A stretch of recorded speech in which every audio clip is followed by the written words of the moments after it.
নমস্কাৰ আপোনালোক সকলোকে পুনৰবাৰ স্বাগতম আছমাই মজিদ বন্ধুসকল বলগতে চামক আজি সন্ধিয়াৰ 7টা গুৰুত্বপূৰ্ণ খবৰ। প্ৰথমটো খবৰ, ৰাজ্যত পুনৰ মিয়াৰ প্ৰসংগ। উজনি অসমত যাবলৈ দিয়া নহ'ব মিয়াসকলক। মিয়া শ্ৰমিকক উজনি অসমলৈ যোৱাত বাধা আৰু সংখ্যালঘু সংগঠনৰ। এইবাৰ বাছৰ পৰা নমাই দিয়া হ'ল মিয়া শ্ৰমিকক। উজনি অসমলৈ মিয়া শ্ৰমিক যোৱাত বাধা সংখ্যালঘু সংগঠনৰ। মিয়া শ্ৰমিকক উজনি অসমলৈ যোৱাত বাধা আৰু সংখ্যালঘু সংগঠন। বাছৰ পৰা নমাই দিয়া হ'ল মিয়া শ্ৰমিকক। নগাঁৱৰ ধিংখেতত নিশা উত্তপ্ত পৰিস্থিতি। উজনি অসমলৈ মিয়া শ্ৰমিক যোৱাত বাধা আৰোপ সংখ্যালঘু সংগঠনৰ। মিয়াৰ নিৰাপত্তাহীনতাৰ দোহাই দি বাধা দিছে সংখ্যালঘু সংগ্ৰাম পৰিষদে। উজনি অসমত মিয়া শ্ৰমিকে কাম কৰিব নোৱাৰিব ইটা ভাটাত। মিয়াক নিৰাপত্তা নিদিলে উজনি অসমলৈ মিয়া শ্ৰমিক নপঠিওৱাৰ হুংকাৰ সদৌ অসম সংখ্যালঘু সংগ্ৰাম পৰিষদৰ। পৰৱৰ্তী খবৰ, বাংলাদেশৰ শ্বেখ হাছিনা চৰকাৰৰ দৰে অৱস্থা হ'ব হিমন্ত বিশ্ব শৰ্মা চৰকাৰৰ। আৰু মুখ্যমন্ত্ৰীক বৰখাস্তৰ দাবীৰে এইবাৰ ন্যায়ালয়ৰ দ্বাৰস্থ হ'ব বদৰুদ্দিন আজমল। মুখ্যমন্ত্ৰীৰ বিৰুদ্ধে সংবিধান আৰু আইন উলংঘা কৰাৰ অভিযোগ AIUDFৰ। উচ্ছেদৰ বিৰুদ্ধে ৰাষ্ট্ৰপতিলৈ স্মাৰক পত্ৰ দিব AIUDFে। আজিৰ দিনটোত এই ডাঙৰ মন্তব্য কৰিছে AIUDFৰ বিধায়ক মুজিবুৰ ৰহমানে। মুখ্যমন্ত্ৰীক বৰখাস্ত কৰাৰ দাবীৰে এইবাৰ ন্যায়ালয়ৰ দ্বাৰস্থ হ'ব AIUDF দল।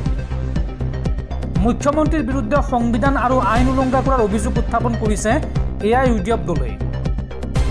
সংবিধান আৰু আইন নামানি উচ্ছেদ চলাইছে হিমন্ত বিশ্ব শৰ্মা চৰকাৰে। উচ্ছেদৰ বিৰুদ্ধে ৰাষ্ট্ৰপতিলৈও স্মাৰক পত্ৰ দিব AIUDFে। এই মন্তব্য AIUDFৰ বিধায়ক মুজিবুৰ ৰহমানৰ। মুজিবুৰ ৰহমানে লগতে মন্তব্য কৰি কয় যে বাংলাদেশৰ শ্বেখ হাছিনা চৰকাৰৰ দৰে অৱস্থা হ'ব হিমন্ত বিশ্ব শৰ্মা চৰকাৰৰ। পৰৱৰ্তী খবৰ, দেশৰ লাখ লাখ কৃষকলৈ ভাল খবৰ। দুৰ্গা পূজাৰ পূৰ্বে কৃষকৰ বেংক একাউণ্টত জমা হ'ব PM কিষাণ সন্মান নিধিৰ 18 নম্বৰ কিস্তিৰ ধন। 18 নম্বৰ কিস্তিৰ ধন মুকলিৰ তাৰিখ ঘোষণা কৰিলে চৰকাৰে। দুৰ্গা পূজাৰ পূৰ্বে মোদী চৰকাৰে কৃষকক দিলে বৃহৎ উপহাৰ। পূজাৰ পূৰ্বে কৃষকৰ বেংক একাউণ্টত জমা হ'ব 2000 টকা। PM কিষাণ আঁচনিৰ হিতাধিকাৰীৰ বাবে ভাল খবৰ আহিছে। কৃষকে অতি সোনকালে লাভ কৰিব PM কিষাণৰ 18 নম্বৰ কিস্তিৰ ধন। 18 নম্বৰ কিস্তিৰ ধন মুকলিৰ তাৰিখ ঘোষণা চৰকাৰৰ।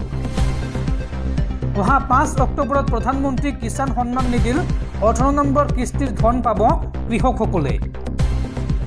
উল্লেখযোগ্য যে ইয়াৰ পূৰ্বে বিগত জুন মাহত চৰকাৰে মুকলি কৰিছিল 17 নম্বৰ কিস্তিৰ ধন। PM কিষাণ আঁচনিৰ জৰিয়তে বছৰি কৃষকক দিয়া হয় 6000 টকা। আৰু প্ৰতি 4 মাহৰ মূৰে মূৰে কৃষকৰ বেংক একাউণ্টত জমা হয় 2000 টকা। কৃষকৰ একাউণ্টত পোনপটীয়াকৈ জমা হয় চৰকাৰৰ এই ধনৰাশি। দৰ্শকসকল, আৰু বহুতো গুৰুত্বপূৰ্ণ খবৰ আছে। তাৰ আগতে আপোনাক জনাওঁ যে যদি আপুনি এতিয়ালৈকে এইটো ভিডিঅ'ত লাইক কৰা নাই তেন্তে এতিয়াই ভিডিঅ'টোত লাইক কৰি দিয়ক। আৰু এনেকুৱা ধৰণৰ ভিডিঅ'সমূহ নিতৌ চাবলৈ চেনেলটো ছাবস্ক্ৰাইব কৰি কাষত থকা বেল আইকনটো প্ৰেছ কৰি ৰাখক। পৰৱৰ্তী খবৰ, কাল ঘূৰ্ণী য়াগিৰ প্ৰভাৱ পৰিছে ৰাজ্যত। ৰাজ্যত নিশাৰ পৰা আৰম্ভ হৈছে মুখলধাৰ বৰষুণ। আৰু আগন্তুক 3 দিনলৈ ৰাজ্যত অব্যাহত থাকিব বৰষুণ। এই সন্দৰ্ভত ৰাজ্যৰ কেইবাখনো জিলাত এলাৰ্ট জাৰি বতৰ বিজ্ঞান কেন্দ্ৰৰ। নিশাৰে পৰা ৰাজ্যত আৰম্ভ হৈছে মুখলধাৰ বৰষুণ। আৰু তাৰ মাজতে বতৰ বিজ্ঞান কেন্দ্ৰই ৰাজ্যৰ কেইবাখনো জিলাত জাৰি কৰিছে এলাৰ্ট। অসমৰ কোন কোন জিলাত এলাৰ্ট জাৰি কৰা হৈছে চাওঁ আহক। কোকৰাঝাৰ, বঙাইগাঁও, গোৱালপাৰা, বৰপেটা, কামৰূপ গ্ৰাম্য, কামৰূপ মহানগৰ, পশ্চিম কাৰ্বি আংলং, মৰিগাঁও, নলবাৰী, চিৰাং, বজালী, দৰং, ওদালগুৰি, শোণিতপুৰ, কাৰ্বি আংলং, ডিমা হাছাও, লখিমপুৰ, ধেমাজি, যোৰহাট, শিৱসাগৰ, চৰাইদেউ, ডিব্ৰুগড়, তিনিচুকীয়াত জাৰি কৰা হৈছে য়েল্লো এলাৰ্ট। এই জিলাকেইখনত আগন্তুক 3 দিনলৈ বৰষুণ হোৱাৰ পূৰ্ণ সম্ভাৱনা আছে। লগতে কোকৰাঝাৰত জাৰি কৰা হৈছে অৰেঞ্জ এলাৰ্ট। আৰু আজিৰ দিনটোত ধুবুৰী আৰু বঙাইগাঁৱত ধাৰাসাৰ বৰষুণৰ আগজাননী দিছে বতৰ বিজ্ঞান কেন্দ্ৰই। উল্লেখযোগ্য যে কালঘূৰ্ণি ইয়াগিৰ প্ৰভাৱ পৰিছে ৰাজ্যত, যাৰ পৰিপ্ৰেক্ষিতত ৰাজ্যত আৰম্ভ হৈছে মুখলধাৰ বৰষুণ। পৰৱৰ্তী খবৰ, ৰাজ্য চৰকাৰৰ কৰ্মচাৰীলৈ ভাল খবৰ। নৱেম্বৰ মাহত একেলগে 5 দিনকৈ ছুটি পাব ৰাজ্যিক কৰ্মচাৰীয়ে। 6 আৰু 8 নৱেম্বৰত পিতৃ মাতৃ বন্দনা আঁচনিৰ অধীনত ৰাজ্যিক কৰ্মচাৰীয়ে লাভ কৰিব বিশেষ নৈমিত্তিক ছুটি। আৰু এই ছুটি পাবলৈ ৰাজ্যিক কৰ্মচাৰীসকলে কৰিব লাগিব আবেদন। মাতৃ পিতৃ বন্দনা .assam.gov.in এই ৱেবছাইটৰ জৰিয়তে চৰকাৰী কৰ্মচাৰীয়ে কৰিব লাগিব আবেদন। তাৰ পিছতে এই ছুটি লাভ কৰিব। পৰৱৰ্তী খবৰ, ভাৰতৰ অৰ্থনীতিৰ ওপৰত ড্ৰেগনৰ কুদৃষ্টি আৰু এই সন্দৰ্ভত ইডিয়ে উদ্ঘাটন কৰিলে ভয়ংকৰ ষড়যন্ত্ৰ। ভাৰতৰ অৰ্থনীতি এতিয়া ড্ৰেগনৰ অশুভ নজৰত আছে। ইডি অৰ্থাৎ প্ৰৱৰ্তন সঞ্চালকালয়ে ভাৰতৰ বিৰুদ্ধে চীনৰ এই ডাঙৰ ষড়যন্ত্ৰৰ কথা প্ৰকাশ কৰিছে। চীনে এতিয়া অনলাইন গেমিঙক ইয়াৰ অস্ত্ৰ হিচাপে ব্যৱহাৰ কৰিছে। ইয়াৰ জৰিয়তে চীনে ভাৰতৰ অৰ্থনীতিক প্ৰভাৱিত কৰিব বিচাৰে। প্ৰকৃততে ইডিয়ে অনলাইন গেমিং এপৰ বিৰুদ্ধে এক ডাঙৰ পদক্ষেপ লৈছে। ইডিয়ে প্ৰথমবাৰৰ বাবে অনলাইন গেমিং এপ FIUIনৰ সৈতে সম্পৰ্কিত চীনা নাগৰিকসকলৰ ক্ৰিপ্টো একাউণ্ট ফ্ৰিজ কৰিছে। এক সূত্ৰই দাবী কৰিছে যে ইডিয়ে প্ৰায় 25 কোটি মূল্যৰ ক্ৰিপ্টো একাউণ্ট ফ্ৰিজ কৰিছে। ইডিৰ অনুসন্ধানে এইটো প্ৰকাশ কৰিছে যে এই অনলাইন গেমিং এপৰ জৰিয়তে ভাৰতৰ পৰা প্ৰায় 400 কোটি টকা চীনলৈ গৈছে। আৰু এই গোচৰটো সন্দৰ্ভত কেইদিনমান পূৰ্বে ইডিয়ে 4জন ভাৰতীয় নাগৰিকক গ্ৰেপ্তাৰ কৰিছিল। ইডিৰ অনুসন্ধানত প্ৰকাশ পাইছে যে ভাৰতত এই গেমিং এপৰ জৰিয়তে চীনা মূলৰ নাগৰিকসকলে ভাৰতত এক ডাঙৰ জাল পেলাই প্ৰায় 400 কোটি টকা উপাৰ্জন কৰিছিল আৰু এই ধনৰাশি চীনলৈ লৈ গৈছিল। পৰৱৰ্তী খবৰ, উত্তৰ পূবক পুনৰ অশান্ত অঞ্চল ঘোষণা কেন্দ্ৰীয় চৰকাৰৰ। অৰুণাচল প্ৰদেশৰ 3খন জিলাত ছমাহৰ বাবে বৃদ্ধি কৰা হৈছে সেনাবাহিনীৰ বিশেষ ক্ষমতা আইন চমুকৈ আপস্পাৰ সময়সীমা। অৰুণাচলৰ লগতে নাগালেণ্ডৰ 8খন জিলাৰ লগতে আন কেইবাটাও অঞ্চলত বৃদ্ধি কৰা হৈছে আপস্পাৰ মেদ।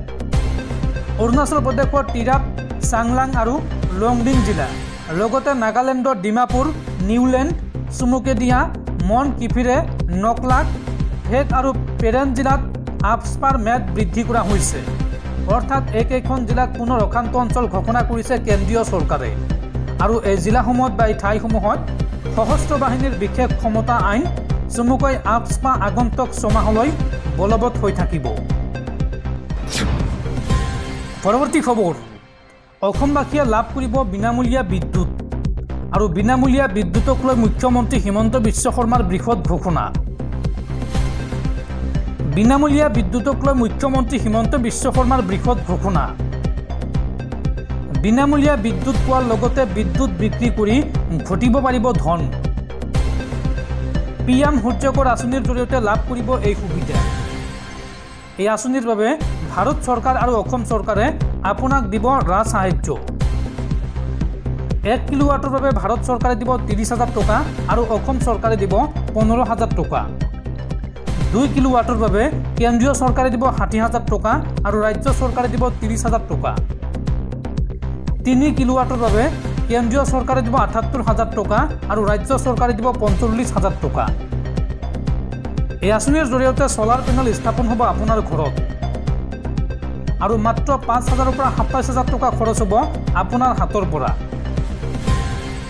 এই আঁচনিত আবেদন কৰিবলৈ আপুনি লগইন কৰক pmsuryaghar.gov.in। এই ৱেবছাইটৰ জৰিয়তে আপোনালোকে অনলাইনত এই আঁচনিত আবেদন কৰিব পাৰিব। আৰু 3 কিলোৱাটৰ ছলাৰ পেনেল লগালে আপুনি ঘৰ চলোৱাৰ লগতে বিদ্যুৎ বিক্ৰীও কৰিব পাৰিব। বিদ্যুৎ বিক্ৰী কৰি আপুনি টকা উপাৰ্জন কৰিব পাৰিব আৰু অনলাইনৰ লগতে আপুনি ডাকঘৰত গৈও এই আঁচনিত কৰিব পাৰিব আবেদন।